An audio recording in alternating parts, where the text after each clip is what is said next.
Bismillah ar-Rahman ar-Rahim. We are back after a small hiatus in upload. I want to revisit the spiritual work we were doing, which I think I called the science of the soul. The idea that there is a real science, there is a scientific, systematic, holistic, rigorous way to approach spirituality and spiritual discipline and practice. But the foundation of this practical spirituality is a theoretical metaphysics, an ontology, and epistemology alongside many other sciences. In short, we need to have a psychological framework of what the self is. And, this is the reason why so much of modern self-help, but even more, medicine, neuroscience, therapies, cognitive therapy, but also psychotherapy, none of it hits the heart of the matter, unintended. Because however beneficial it may be, I'm not saying don't do these things, it has a functional approach and a functional benefit. But none of these paradigms in the modern world are even designed to touch into the essence of the self. Because the very idea they have of the self is a very, very restricted, limited one, which sees the self as not much more than matter. Even in transcendental psychotherapeutic methodologies and schematics, which I have studied, I'm fairly versed with them, they still don't go that deep. Even if they go much deeper, this is another huge topic which I won't go into, but ultimately modern psychology is overwhelmingly Kantian. Even great people like Carl Jung, who are great, they are very deep, profound spiritual people, but their theoretical apparatus, which they base their psychological work on top of, is ultimately based upon what is still some Kantian idea of reality, where things as they truly are inseparably devoid and separated from things as we perceive them.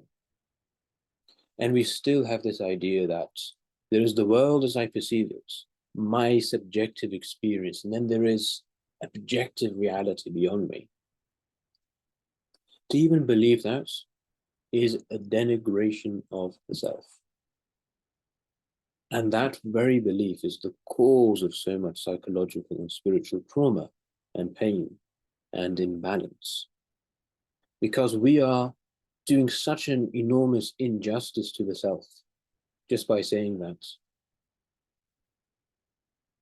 And it just comes to mind, I think there's the oft repeated verse in the Quran where it is, I can't remember exactly, I think it is, وَمَا ظَلَمْنَاهُمْ وَلَكِنْ ظَلَمُوا أَنفُسَهُمْ, or something to those lines, that, God does not oppress people.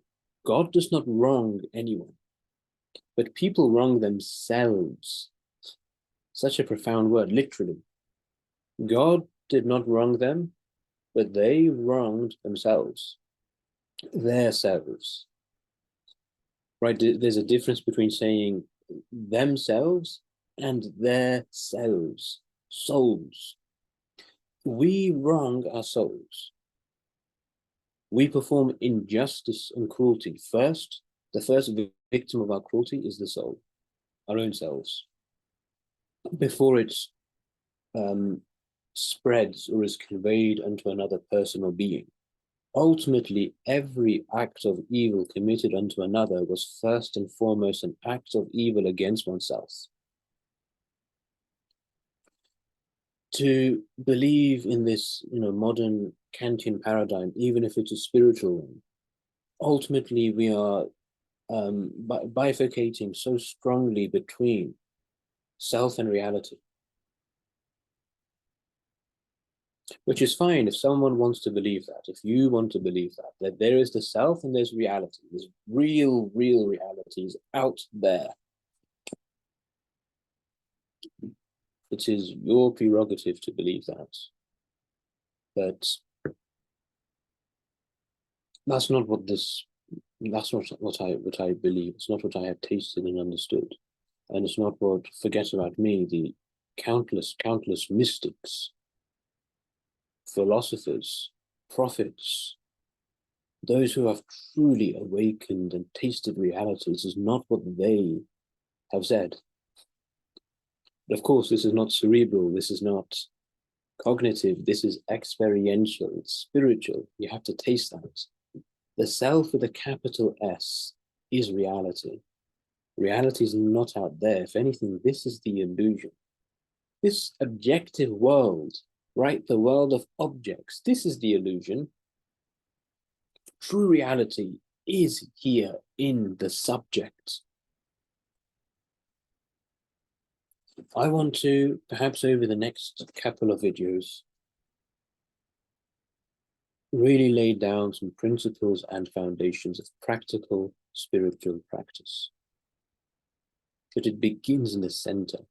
It must begin with the heart.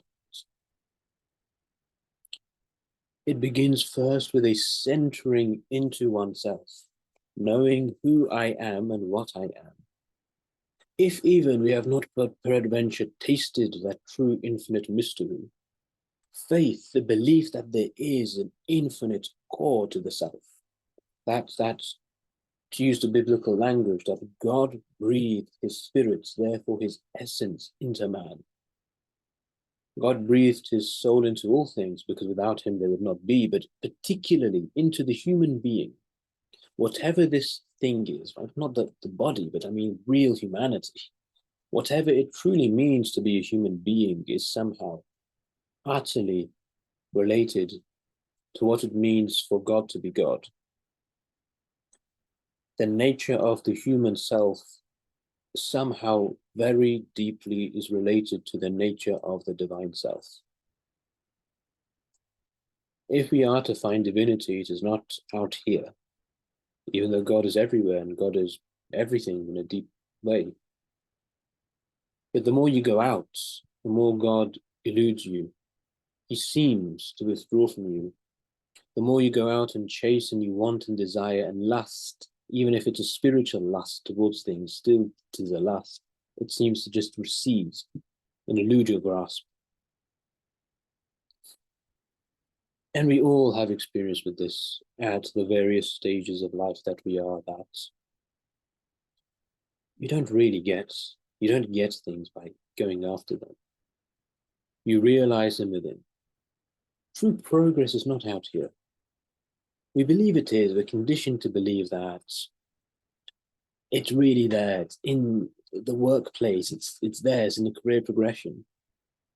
It's in, okay, maybe you become disillusioned with that at some level, but then still, okay, it's in financial independence, right? There is so much talk nowadays about financial independence, and people make this out to be a spiritual ideal. And I'm not saying it's a bad thing. We should all be financially independent if we conceive that idea correctly, but it's made out to be this transcendental spiritual ideal that you funnel your entire life into achieving. And even if you do achieve it, and hopefully you do, maybe you're like 40 years old and you haven't done anything else.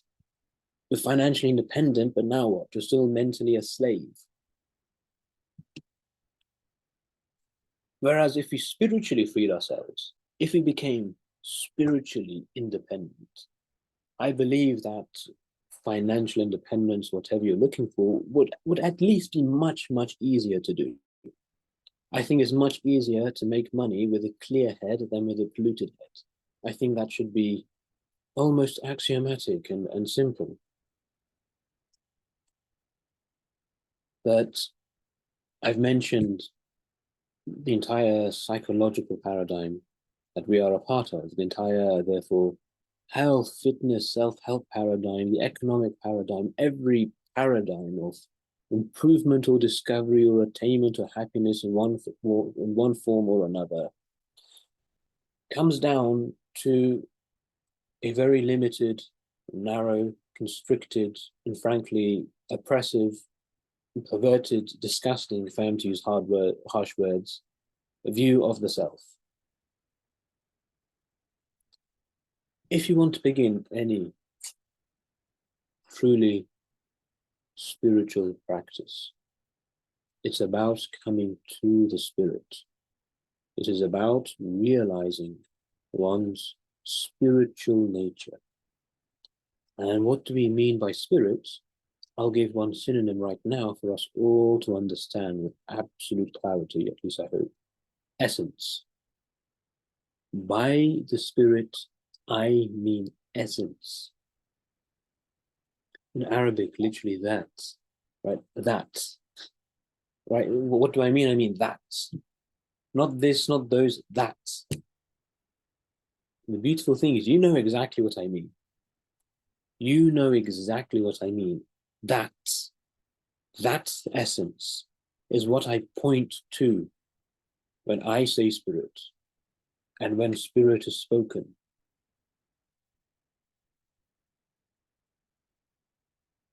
On the screen over the last, however long I've been ranting, 10 minutes, whatever it is, there's the heart. And the question is, well, how is the heart related to all of this? The heart is not the spirit, it's not the soul, it's not the mind, it's not the body, it's not the physical heart, though it is all of these things in one capacity. It is each and every one of the things I listed from a dimension. The heart brings together all of these dimensions of the human self. Like the physical heart, right? It is literally the confluence of all the streams of the body, all the great, magnificent network, the palaces and halls and rivers and roadways of our entire circulatory system comes to a central confluence in this inward beating ocean, which is called the heart. In very much the same way, the entire confluence of our psychic, noetic, spiritual, physical, physiological, every dimension of the self that you can possibly think of comes into one confluence in one spiritual center, which is at once physical, at once mental, at once spiritual. So this heart work, right? We speak of the word breath work nowadays, which is a brilliant word, a lucid, beautiful word, breath work. We should all do breath work, but one, it's like mindfulness, and I will explain this. It's not the goal. It's one step on the path, but it's not the end of the path. And I think people get lost in these tributaries, lost in what is auxiliary or ancillary, but not getting to what is core and essential. Well, let's get to what is core and essential right now. Right here and right now, let's, I won't say bypass, but let's come into the center. All these tributaries, all these branches, all these diverse spiritual practices, let us in one moment, right here, grasp the center. And we can do that because you are that center. You aren't your limbs. You can lose your limbs and still be you. I mean, God forbid, hopefully you don't, but you could. You can lose parts of your personality and still be you.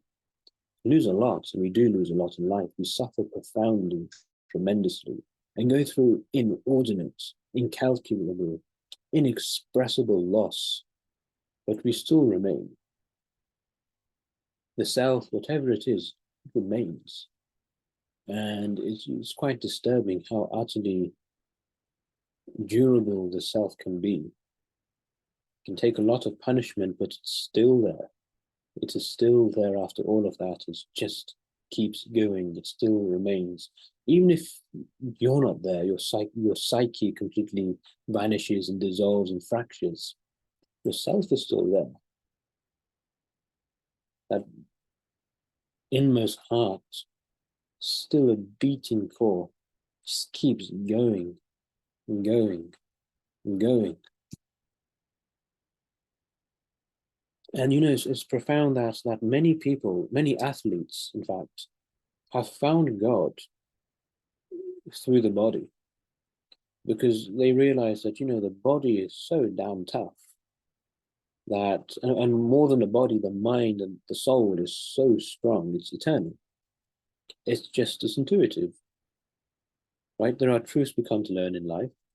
One truth we come to learn in the course of our lives might not have to be there initially. It's rare to come in your 20s or 30s. It sometimes takes time to get there, but usually around 40, people come to a realization that, they really, really understand that the soul is eternal. The soul really is immortal. It doesn't die. That there's a part of me, the real part of me, which is going to continue after this body is gone. And you know that because the truth is your body is gone. I think every 7 years they say that every cell in your body is regenerated. Your entire physical constitution is gone and recycled 7 times, maybe 10 times in your entire life. You literally have 10 bodies. People talk about resurrection. We are literally being resurrected as we speak. We are literally being resurrected right now. We had a body when we were an embryo. Look at that body and look at this. We have so many different bodies we have just in the course of this tiny physical lifetime. Yet we remain behind all of it. And so we will remain after all of this, even as we were before all of this.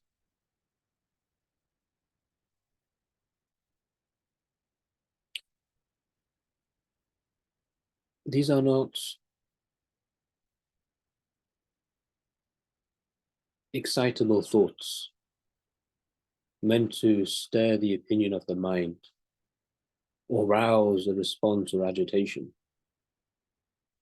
These are truths from the unseen. These are spiritual truths and mysteries which are beyond profound. Their truth is beyond what we can even imagine. These are not my words. These are not your words. They're not our thoughts. These are the words of God. These are the truths of God which He has communed unto us. They are the truths of God which it doesn't matter what you say that you believe, whether you want to, whatever religious book you want to read. They're written in the book of your heart. Every word I said, if I speak it true, is already written inside of you, in your heart. And even though I haven't exactly said what I even mean by the heart, the truth is I don't need to. And if you were watching this video waiting for such a definition, I mean, I advise you to probably reconsider and deliberate what exactly you're looking for. I can and I will give a definition, but that is not the point. In this moment here, I, you can know the heart. Really just feel it. If nothing else, put your hand on your physical heart. At the commencement of this video, close your eyes. Perform some breath work until you come into a state of silence. And in this silence between each breath, just feel the heart.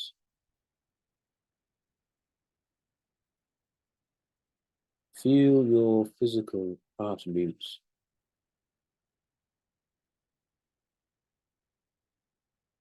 How this is you. Maybe you are consciously breathing, but you're not consciously beating. But if anything, this heartbeat is more you than you. It's much more you than these thoughts which are whirring around in your mind at this moment are you. There's an entire dimension to the self beneath the surface, which is always there, always just beating. And we can always discover it. Just close your eyes, close your senses, close yourself to this objective world. Just explore the ocean of the self. And I think I can promise you that you'll find it. You'll find that. And hopefully we will continue from that point in the next video.